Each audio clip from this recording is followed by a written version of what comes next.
Welcome to Suman TV. White discharge, తెల్లబట్ట. జనరల్గా post మైనోపాజ్ అంటే 45 సంవత్సరాల తర్వాత మహిళల్లో ఇది కామన్ అని తెలుసు. కానీ ఇప్పుడు టీనేజర్స్లో కూడా ఈ కంప్లైంట్ కనిపిస్తూ ఉంది. అసలు వైట్ డిశ్చార్జ్ ఎందుకు అవుతుంది, దానివల్ల ఎలాంటి ప్రాబ్లమ్స్ ఫేస్ చేయాల్సి వస్తుంది, ప్రాపర్ ట్రీట్మెంట్ ఏముంది, ఈ డీటెయిల్స్ అన్నీ మాట్లాడదాం. మనతో పాటు డాక్టర్ జ్యోతిర్మయి గారు, consultant gynaecologist and laparoscopic surgeon మనతో పాటు ఉన్నారు. మేడంతో మాట్లాడదాం. నమస్తే మేడం. నమస్తే అండి. తెల్లబట్ట అవుతుంది అనేటప్పటికీ గైనకాలజిస్ట్ ని కన్సల్ట్ చేయడానికి కూడా కొంతమంది వెనుకాడుతూ ఉంటారు. ఎందుకంటే ఈ ఏజ్ లో ఏంటి, ఇలా రకరకాలుగా పేరెంట్స్ తో చెప్పుకోవడానికి, అమ్మతో చెప్పుకోవడానికి కూడా కొంతమంది ఇబ్బంది పడుతూ ఉంటారు. జనరల్ గా టీనేజ్ లో కూడా వైట్ డిశ్చార్జ్ ఎందుకు వస్తుంది అంటారు? మీరు అడిగిన క్వశ్చన్ యాక్చువల్గా చాలా యాప్ట్ ఇప్పుడున్న కాలానికి. ఎందుకంటే వైట్ డిశ్చార్జ్ టీనేజ్ లో నుంచి స్టార్ట్ అవుతుంది. ఎప్పుడైతే అమ్మాయిలో హార్మోన్స్ ప్రొడ్యూస్ అవ్వడం స్టార్ట్ అవుతాయో, ఇంతకు ముందు అంటే మనకి మెన్స్ట్రల్ సైకిల్ 13 years 14 years కి స్టార్ట్ అయ్యేది. కానీ ఇప్పుడు 9 years పిల్లలు, 10 years పిల్లలు మెన్స్ట్రల్ సైకిల్ స్టార్ట్ చేసేస్తున్నారు.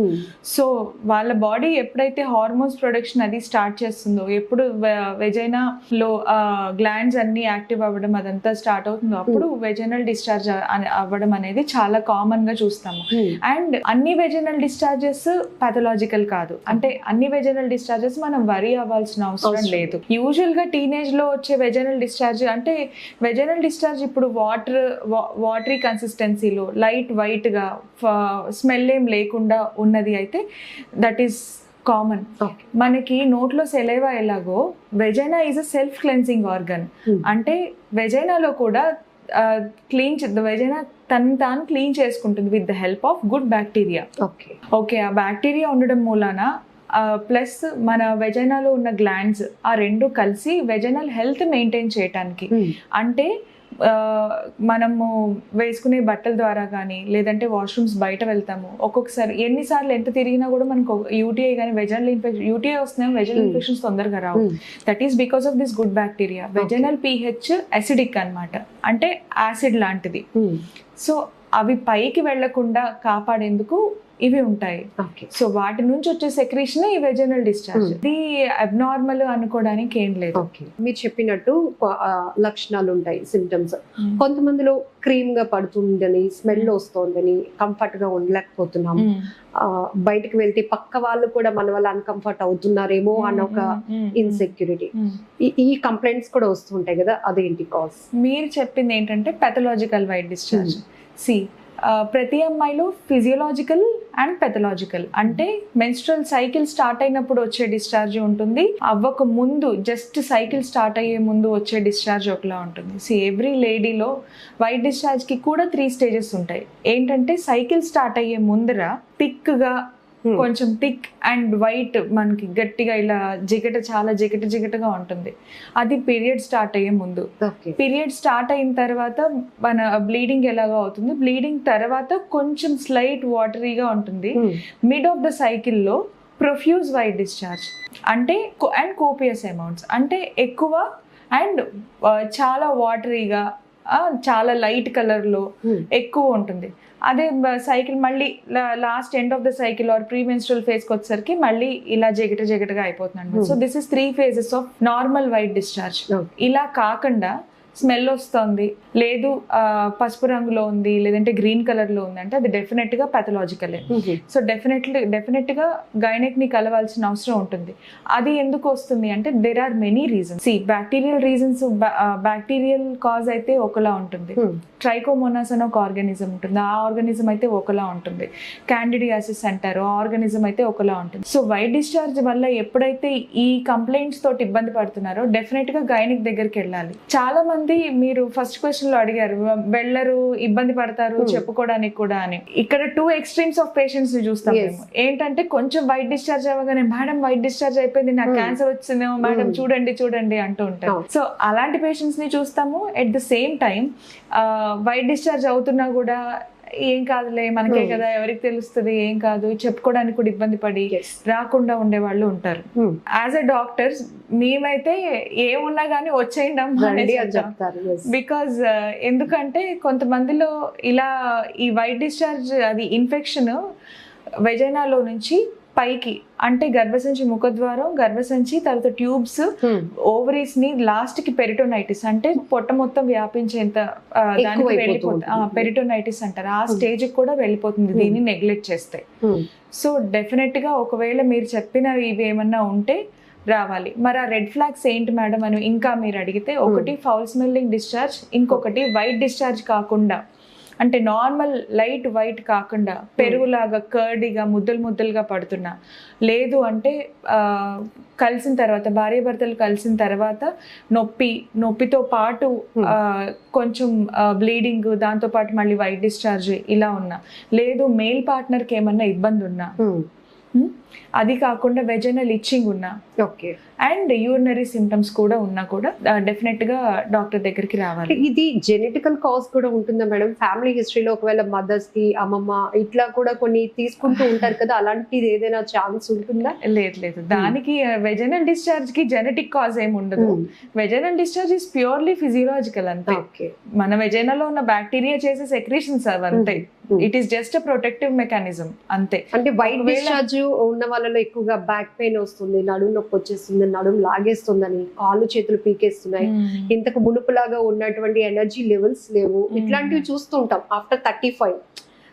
టీనేజర్స్ లో కూడా అంటే మీరు చెప్పారు ఇందాక బిఫోర్ పీరియడ్స్ కూడా మనకి వైట్ డిశ్చార్జ్ అనేది ఉంటుంది అని చెప్పేసి, ఏంటి అది అపోహ అంటారా? ఇది డెఫినెట్ గా అపోహేనండి. ఎందుకంటే వైట్ డిశ్చార్జ్ వల్ల బ్యాక్ పెయిన్ రావడం, వైట్ డిశ్చార్జ్ వల్ల కాళ్ళు రాగడం అనేది అసలు అంటే దానికి దీనికి సంబంధం ఏం లేదు. జస్ట్ ఏంటంటే చెప్పి అవునవును నాకు కూడా కాళ్ళు అవుతున్నాయి అంటే తెల్లబట్ట అవుతుంది కదా, అందుకని అని చెప్పి అలా లింక్ చేసుకున్నవే తప్పితే దానికి దీనికి ఏమీ సంబంధం ఉండదు. జనరల్ గా స్కిన్ ఎలర్జీస్ కూడా రావడానికి ఛాన్సెస్ ఉంటాయి అంటారా వైట్ డిశ్చార్జ్ అయిన వాళ్ళల్లో? వైట్ డిశ్చార్జ్ అయిన వాళ్ళల్లో స్కిన్ ఎలర్జీస్ అనేది కొంచెం ట్రికీ క్వశ్చన్. ఎందుకంటే వైట్ డిశ్చార్జ్ దేని వల్ల అయ్యింది అనే దాన్ని బట్టి స్కిన్ ఎలర్జీ అంటే బయట ఏం రాదు.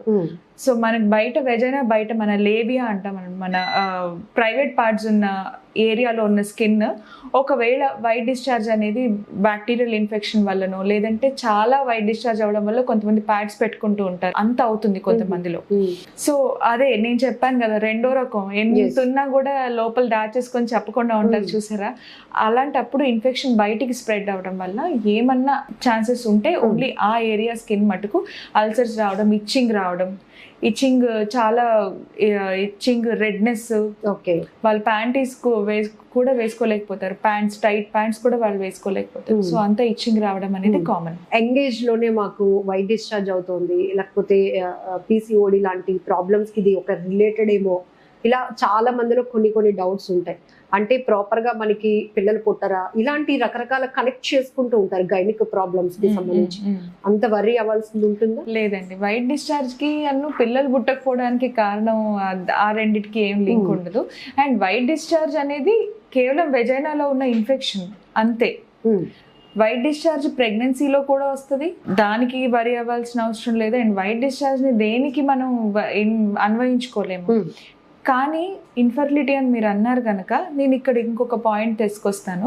ఏంటంటే వైట్ డిశ్చార్జ్ ఒకవేళ ట్రీట్ చేయకుండా అలాగ వదిలేస్తే పాథలాజికల్ వైట్ డిశ్చార్జ్ అంటే ఎలాగో సరే స్మెల్ రావట్లేదు, కొంచెమే కదా అవుతుంది, అలా అవుతుంది, కలర్ మారినా కూడా గుర్తుపట్టకుండా, లేదు కలర్ మారిన ఫౌల్ స్మెల్లింగ్ వస్తుంది అన్న కూడా సరే పోనీ అని వదిలేసి నెగ్లెక్ట్ చేసి అలాంటి వాళ్ళల్లో ఏమవుతుంది అంటే లాస్ట్ కి ఉన్న ఇన్ఫెక్షన్ పైకి స్ప్రెడ్ అయిపోయి ట్యూబ్స్ బ్లాక్ అయిపోయి, ఆ తర్వాత లేదంటే అండాశయాలకి ఇబ్బంది అయ్యి, లేదు అంటే ఎండోమెట్రియం ఏమన్నా, ఎండోమెట్రియం కూడా దానికి కూడా ఇన్ఫెక్షన్ వస్తే ఎండోమెట్రైటిస్ అంటారు, అలాంటి వాటికి ఏమన్నా అవుతే అప్పుడు ఇన్ఫర్టిలిటీకి దారితీస్తుంది అది. ఓకే, దీనికి ట్రీట్మెంట్ ఎట్లా ఉంటుందంటారు? ఫస్ట్ టీనేజర్స్ కి కౌన్సిలింగ్ చాలా ఇంపార్టెంట్. సో ఇలాంటి కంప్లైంట్ తో గైనకాలజిస్ట్ ని కన్సల్ట్ చేయడం అంటే ఏమైనా అనుకుంటారేమో, లేకపోతే పీరియడ్స్ ఇర్రెగ్యులర్ గా అవ్వాల్సింది వైట్ డిశ్చార్జ్ అవుతుందంటే మనకి ఏదో మెనోపాజ్ కి దగ్గరికి వెళ్ళిపోతున్నామా, ఇలాంటి రకరకాల డౌట్స్ ఉంటుంటాయి. ట్రీట్మెంట్ అనేది ఏజ్ ని బట్టి ఉంటుంది. ఇప్పుడు టీనేజర్ వస్తే మా దగ్గరికి ఫస్ట్ మోస్ట్ కామన్ ఏంటంటే యూరిన్ ఇన్ఫెక్షన్. యూరిన్ ఇన్ఫెక్షన్ ఉన్నప్పుడు actually urine infection, vaginal infection they go hand in hand. అంటే ఇప్పుడు టీనేజర్స్ వస్తే మేము లోపల తనిఖీ చేయలేము వాళ్ళకి, సో యూరిన్ టెస్ట్ ఇస్తాము, యూరిన్ టెస్ట్కి ఇచ్చి యూరిన్ టెస్ట్ అంతా బాగానే ఉంది అంటే వెజైనల్ డిశ్చార్జ్ తనకి అండర్ వెయిట్స్కో దేనికి ఉన్న వెజైనల్ డిశ్చార్జ్ మేము చూడడం జరుగుతుంది. జరిగి దానికి కారణం ఏంటి అని చెప్పి మాకు చూస్తే తెలిసిపోతుంది. సో దాన్ని బట్టి ట్రీట్మెంట్ ఉంటుంది. 95% టీనేజర్స్లో ఉన్న vaginal discharge common. She is a teenager, సెక్షువల్గా యాక్టివ్గా ఉంటే then she is complaining of white discharge. Okay. Maybe that is because of unprotected sex or multiple sexual partners or usage of condoms which she is allergic of. కొంతమంది latex allergy ఉంటుంది. So అలాగా allergy ఉన్న వాళ్ళల్లో ఏమన్నా maybe because of that ఎలర్జీనా అని చెప్పి చూస్తాము. Are రీసెంట్గా సెక్షువల్ యాక్టివిటీ స్టార్ట్ చేస్తే కొత్తగా పెళ్ళైన వాళ్ళలో కూడా మనం ఇది చూస్తాము. సో అలాంటి వాళ్ళల్లో ట్రీట్మెంట్ ఒకలా ఉంటుంది. ఏదైనా అంటే చూసి చెప్పడం జరుగుతుంది. అండ్ రీప్రొడక్టివ్ ఏజ్ గ్రూప్లో వస్తే ప్రెగ్నెన్సీలో ఒక రకంగా ఉంటుంది. బిఫోర్ ప్రెగ్నెన్సీ పిల్లల కోసం ట్రై చేస్తున్నారు, నాకు వైట్ డిశ్చార్జ్ ఉంది, ఏం కాదు వరీ అవ్వాల్సిన అవసరం లేదు. Unless and until you go to your gynaecologist on a proper time. Gynaecologist చెప్పింది పర్వాలేదు అంటే దెన్ పర్వాలేదు, గూగుల్ చేస్తేనే మనకి లేనిపోయిన ప్రాబ్లమ్స్ అన్ని వస్తాయి. అండ్ జనరల్ గా మీరు చెప్పారు డిఫరెంట్ కేసెస్ ఉంటాయి, ప్రతి ఒక్కరి ప్రాబ్లం ఒక రకంగా ఉండదు. ఇప్పుడు ప్రతి ఒక్కరు గూగుల్ సెర్చ్ చేసి ఓన్ ట్రీట్మెంట్ ప్లాన్ చేసుకుంటున్నారు. Is it right? ఎస్. ఎందుకంటే ఇప్పుడు మోస్ట్లీ వచ్చేటప్పుడు ఎలా వస్తారంటే వెజైనల్ డిశ్చార్జ్ అనగానే there are multiple causes, bacteria, fungal, viral or protozoal. ఇవి 4 రకాల మైక్రో ఆర్గానిజమ్స్ లో ఫ్యామిలీస్ అన్నమాట. ఈ 4గిట్లో దేని వల్ల అయినా అవ్వచ్చు వైట్ డిశ్చార్జ్. మనకి ఆన్ ది కౌంటర్ అవైలబుల్. ఇప్పుడు ఎలా అంటే ఏది మనం టీవీలో చూస్తామో ఆ టాబ్లెట్ కొనేసుకొని ఓకే ఇది వాడితే తగ్గిపోతుంది, లేదు అంటే ఏదో ఒక ఆయుర్వేదం చిట్కాలు వాడటము, ఇంట్లో ఉన్న రెమెడీస్ వాడటము.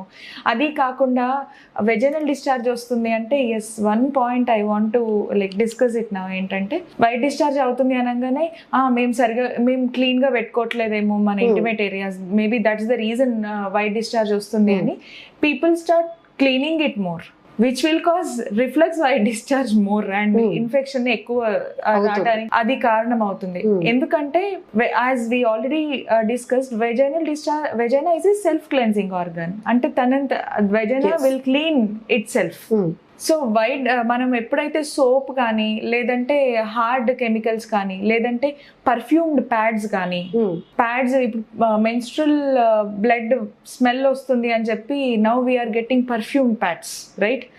ఈ స్మెల్ రాదు, even if you are near to someone also then smell రాదు అని చెప్పి ఇలాంటివి వాడడం వల్ల వెజైనాలో ఉన్న ఫ్లోరా అంటే నార్మల్ గా ఉండాల్సిన బ్యాక్టీరియా డిస్ట్రాయ్ అయిపోతుంది. సో డిస్ట్రాయ్ అయిపోయి పాథలాజికల్ బ్యాక్టీరియా వచ్చి అది ఇన్ఫెక్షన్ కాజ్ చేసి which will cause vaginal infection and vaginal discharge అన్నమాట. సో ఫస్ట్ ప్రివెన్షన్ లో ఫస్ట్ చెప్పుకోవాల్సిన మాట ఇదే, stop cleansing or stop washing your intimate area or private parts multiple times.